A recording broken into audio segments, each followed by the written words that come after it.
4. For most of their time at home, Phelim and Alea did what Rodin would consider normal long-term couple things. They sat and talked, ate together, went out, although they never stayed out long, and slept together. Watching their activities for a few days, Rodin got the impression that they had long ago settled into a routine where work provided their main stimuli, with home life a pleasant kind of dull. They would give the occasional cuddle, but if Rodin had expected to see any activity in the bedroom, he was mistaken. They went to bed to sleep, and that was it. But on the 4th day of his observations, their routine was broken. Over the evening, they received a call from a young woman. She looked out of place as she waited by the gate. Rodin had an excellent view of her through their eye, and could see the heavy shadow applied to her face, and the almost sheer top she wore beneath her open jacket.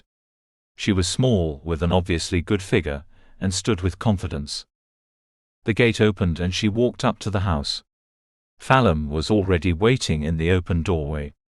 She showed him a card, possibly some kind of identification. It satisfied the man, and he led her into the house. There, Alea greeted her before making her way to the food prep area, pouring 3 drinks in tall glasses. The young woman sat, and the 3 of them talked a while. It was not long before she removed her jacket, and Rodin was aware of Phelim staring with undisguised interest at her chest. Strangely, Alea either didn't notice this, or it didn't concern her. There was no audio on this feed, and the eye was not always able to catch lip movements. Rodin could make out the odd word or phrase, but not enough to follow their conversation. They seemed relaxed and the whole thing felt like a social meeting, yet when he made out words such as transaction, Rodin wondered if business was involved too. There was some to and fro, and then they seemed to reach a decision. Alea said something and sat back in her chair, and the younger woman nodded and rose. She walked over to Phelim, who was also sitting back, a broad grin on his face. Soon his trousers were round his ankles, and the woman's head was in his lap, moving rhythmically. Phelim's eyes were shut, his hands resting lightly on her hair. Alea was watching intently, sipping her drink. Rodin noticed a slight shake to her grip, and it was not long before she placed the glass on the table beside her, giving her own hands free rein to move over her body under her top, a few buttons undone to allow access, and then down beneath the waistband of her trousers. Rodin watched as the scene developed. Phelim was soon spent, the young woman's manner suggesting she had enjoyed herself too. She licked her lips in a way that was far too obvious, and moved over to Alea's chair. It was now Phelim's turn to watch his partner and the woman excite each other, removing their clothing and using hands and mouths any way they could. After a while, Phelim was once more aroused and ready, and he walked over to join them. Rodin had nothing against this kind of activity. He had taken part in the like on a few occasions.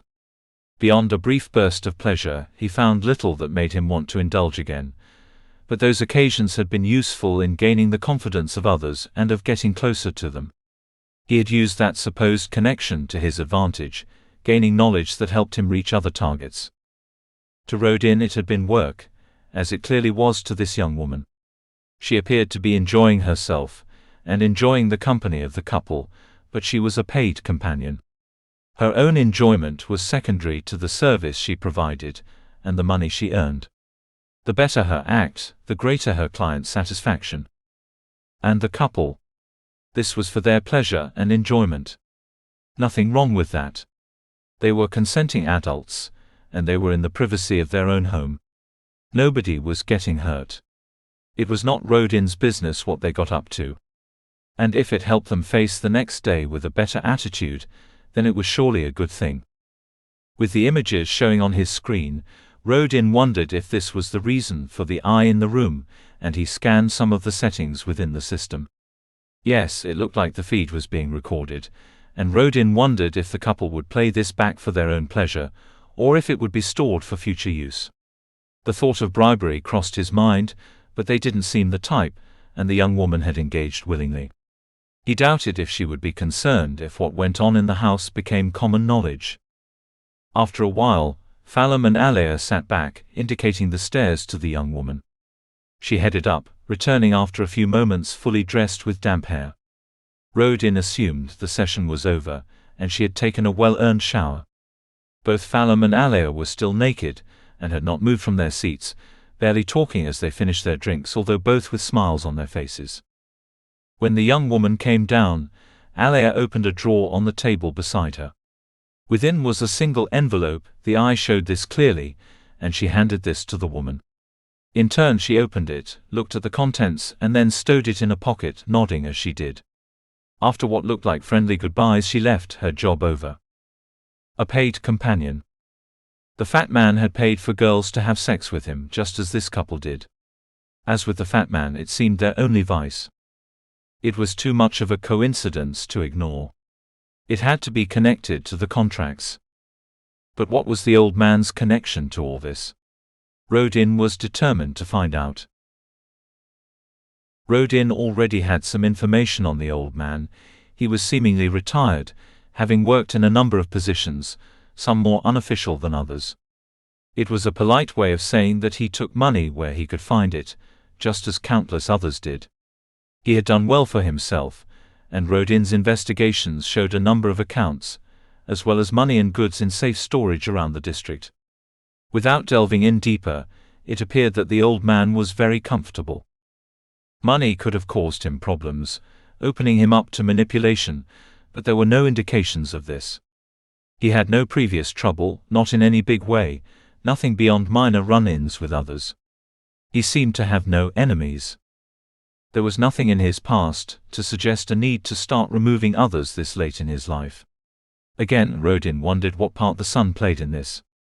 Initially, Malice had said he was simply helping his father. But that didn't sit right. Malice wasn't the type. He was little more than a thug, small-time but pushing for more. Rodin had met his type many times before. If he was helping someone, even family, it was because there was something in it for him. He turned his focus to Malice.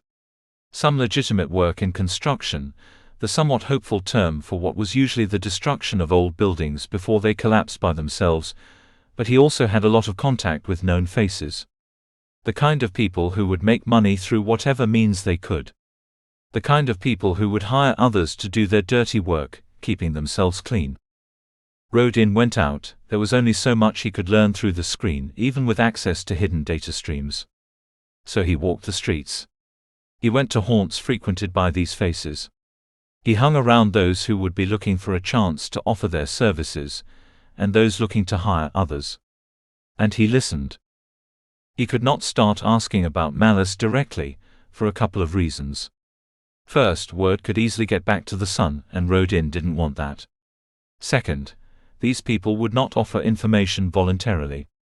If Rodin asked a direct question, he would be viewed with suspicion and people would clam up. If he asked again, things could turn violent. So he insinuated himself. Dropped hints that he was looking for work. Mentioned some of the things he might have done, jobs he was involved with, faces he knew, all the while keeping details shrouded. He gave a vague cover story. He was new to the district, had to get out of his last area when everything fell apart, not his fault, but someone talked. Wanted to silence them, but it was all too hot. Best to get away, maybe go back later and settle things. But he needed something to get by while he waited. He slipped into the role with ease, and those around accepted his story. Rodin wouldn't have said they trusted him. These people trusted nobody, but they took him as a kindred spirit. And they talked more freely. Malice was known to some of them, and they didn't think too highly of him. He would work, sure, but he always had his eye on something else. It was like he was too good for them, you know. He wanted to be the big man, but he was getting impatient. He didn't understand you had to work your way up, build your respect. Malice was pushing, and that was pissing people off. It wouldn't be a surprise if he got on the wrong side of the wrong person before too long. But that still didn't explain the connection with the fat man or the couple. Neither would have worked for him, and neither would on the face of it have anything else to do with him. There was something Rodin was missing. No matter how much he looked at the information, there was a gaping hole in the middle. As he played all the information through in his head, Rodin retired for the day. Under the covers he let his mind flow. The fat man and the couple, connected by their use of paid companions. An old man with no major history, seeking their removal. And a son on the make, and clearly trouble. Rodin drifted into sleep. But it was not a comfort. In the nightmare it was dark. Not nighttime dark but shrouded dark pressing on his head. He could feel rough material, and knew he was struggling to breathe. The sparse air he pulled into his mouth had a flavor, something unsavory. He knew he had been sick. The vomit still clung to whatever was covering his head. There was pain in his hand. Initially a warmth, but the heat grew, and he wanted to pull his hand back. Something was stopping him. Pressure on his wrist, and the more he pulled, the tighter it grew, holding him by the heat. There was a smell that could only be from himself. Charring, but also a sharper tang, sweat or urine. He wasn't sure. He couldn't tell which was sticking his trousers to his skin. He couldn't tell what was plastering his shirt to his back. He couldn't focus on anything apart from the pain in his hand, the center of his palm a growing point of agony. He stretched his fingers, pulling them away from the pain, but they remained attached. His arm twitched. Then he was moving. No, flying. Falling. And after an age that lasted the blink of an eye, ice. He was in water. The cold hit him hard, and he struggled even more to breathe. The cloth was still there, plastered to his face, smothering him. Then he was being dragged up, pulled by his arms. He took great gulps of air, stifled by the cloth, but enough. His chest heaved as he grasped for more, opening his lungs, opening wide to let nothing in, nothing out. He couldn't breathe.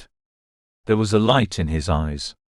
Dimly he was aware that the pain in his hand had stopped being so concentrated, it was now a heavy throb. But he needed air. He brought up his hands. He had to get this thing off his face. But once more there was the constriction in his wrist. Both wrists. And as he pulled, his waist twisted. Chains around his wrists and body. The pummeling came from nowhere. First it was a slap to the face, maybe a punch. Bile rose as his head hit something. Then something else connected with his chest. It drove what little air he had from his lungs. His stomach contracted. His legs felt warm, his backside suddenly sticky. Another hit, punch, kick, whatever. A rasping noise, his own mouth struggling. He coughed, heaved, but there was no air left to expel. Then a release. He felt the air streaming in, his lungs filling, rising. He gasped for more. Too much. Again, everything was one way. He was breathing in but couldn't breathe out. Not until he was pummeled once more, being rolled over with the force of the attack. He was pushed, felt the icy water once more, then more beatings. He was on his back, and someone kicked a leg, moving it to one side.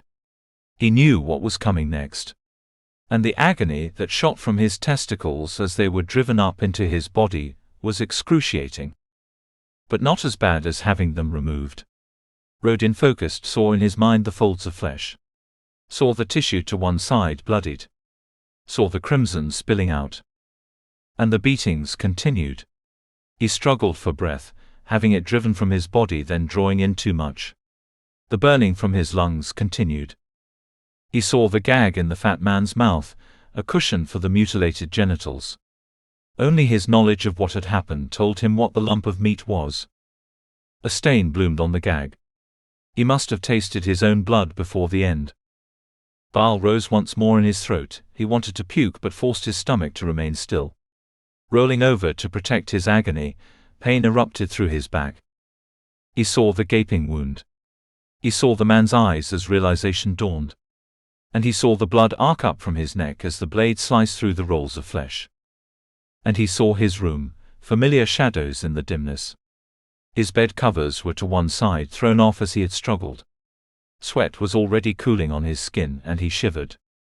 The image was no longer as potent. Rodin knew it was time to fulfill the next contract.